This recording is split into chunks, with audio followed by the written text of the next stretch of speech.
est, j'ai rempli le Happy Planner pour le mois de février, donc on va faire un petit peu le point. Bon, c'est pas très lisible, mais là c'est janvier, là c'est février, du coup je peux vous les inverser comme ça, ce sera peut-être plus clair. Voilà, comme ceci. Donc si vous voyez au niveau des commandes, j'ai beaucoup baissé en février et ça se voit au niveau du chiffre d'affaires. J'ai déjà que le chiffre n'était pas exceptionnel en janvier, il a été beaucoup plus bas en février.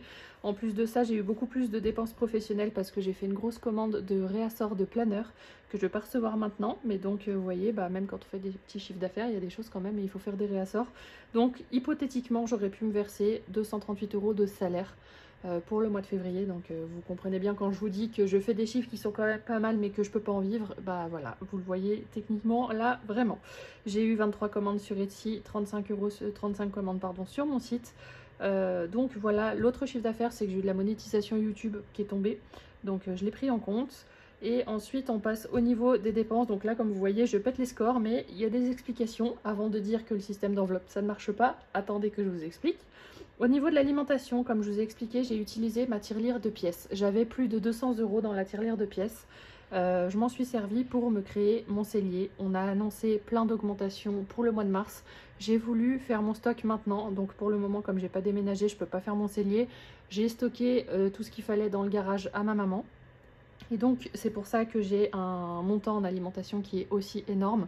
Au-delà de ça, j'ai aussi utilisé mes enveloppes fonds d'urgence et grosses courses que j'avais déjà, j'avais un peu d'argent dessus pour me faire un drive en plus. Vous avez mon budget course pour le mois, plus la tirelire, plus les enveloppes que j'ai vidées, et à cela se rajoute le drive que j'ai fait pour le mois de mars. Donc l'un dans l'autre, vous avez 2 mois de course plus le cellier, donc voilà, ceci explique cela. Au niveau du carburant, j'ai mis 60 €, mais je pense que j'ai utilisé les 100 que j'avais notés parce que j'ai dû oublier de mettre un plein à 40 € quelque part. Je sais pas où, donc je ne l'ai pas ressorti, mais les 60 € c'est plutôt 100. Au niveau des sorties, je m'étais mis un budget de 300 €, comme j'avais vu par rapport au mois de janvier, c'était plus ou moins ce dont j'avais besoin. En début de mois de février, j'ai fait quelques dépenses par carte bleue parce que j'avais pas encore retiré l'argent pour mes enveloppes, je vous avais pas encore filmé la vidéo. Du coup, je me suis un petit peu coincée et pour pas toucher justement à l'argent avant de vous avoir fait la vidéo, j'ai dépensé un petit peu par carte bleue, donc c'est pour ça que ça a augmenté. Enfin, qu'on n'est pas tout à fait aux 300 €. Au niveau du professionnel, bon comme je vous l'ai dit, j'ai fait pas mal de dépenses. Au niveau des dépenses, là ça se vaut par rapport au mois de janvier. C'est beaucoup, les 3/4 des dépenses en fait, c'est la poste. C'est tout ce qui est frais de port. Et les 300 € c'est la commande que j'ai faite pour le réassort de planeur justement. Au niveau des animaux, j'ai fait 2 grosses commandes, on va dire, de litières et de croquettes. Pareil aussi en vue un petit peu du cellier, de prendre un petit peu d'avance sur ces prochains mois. Je me suis fait un gros stock de croquettes et de litières, donc en tout cas pour le mois de mars, normalement, j'ai rien besoin d'acheter du tout. Et au niveau des commandes, alors ça c'est des commandes qui sont comprises dans le budget.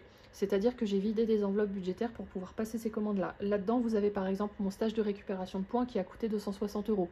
Donc c'est compté là-dedans. C'est une commande que j'ai payée sur internet, mais j'avais prévu une enveloppe pour ça. Donc c'est pour ça qu'on n'est pas dans le hors budget. J'avais aussi fait une commande Amazon pour des bottes de neige. J'avais acheté 2 paires différentes parce que j'étais censée faire une sortie luge à la fin du mois de février qui finalement a été annulée à la dernière minute parce que la météo malheureusement n'allait pas. Mais ces bottes là j'en avais quand même besoin, c'est quand même un achat utile. Donc voilà, c'est là-dedans.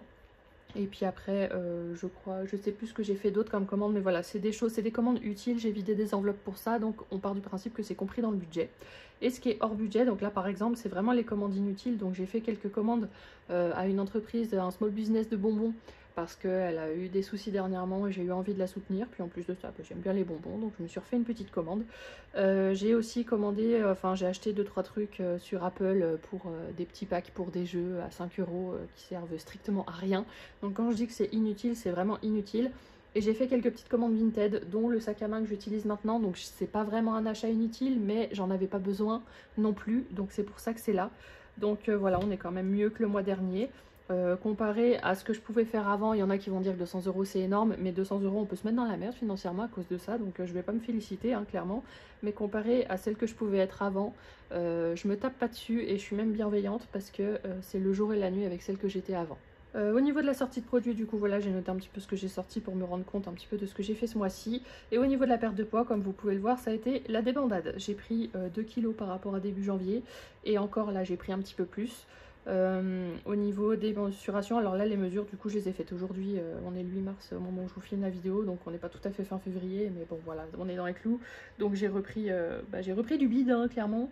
Et là c'est parce que tout simplement comme je me mets la pression avec l'entreprise pour pouvoir m'en sortir avant la fin du chômage, tout ça, quand je suis sous pression je compense avec la nourriture et voilà le résultat, hein, ça se voit de lui-même. Donc voilà un petit peu pour l'explication des chiffres. Si vous avez des questions, n'hésitez pas à les poser dans les commentaires et puis je ferai en sorte d'y répondre mieux que ça dans les prochaines vidéos. J'espère que cette vidéo vous aura plu, je vous fais plein de très gros bisous et je vous dis à bientôt pour une nouvelle vidéo.